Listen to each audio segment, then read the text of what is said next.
Weather Service in Pueblo has issued a severe thunderstorm warning for southeastern Fremont County in central Colorado, northeastern Custer County in southeastern Colorado, south central El Paso County in east central Colorado, northwestern Pueblo County in southeastern Colorado, until 2 p.m. At 12:57 p.m., a severe thunderstorm was located near Florence, or 20 miles north of Junkins-Burns Scar, moving east at 25 miles an hour. Hazard, 60 miles an hour wind gusts and quarter-size hail.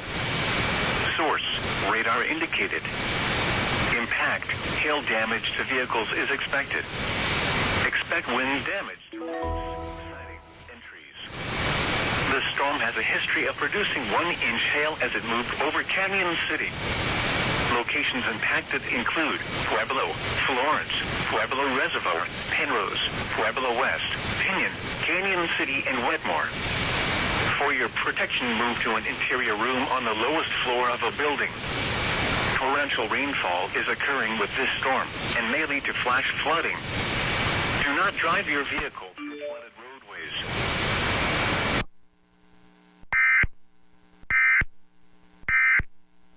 You're our MVPs, and we're always here for you. It's a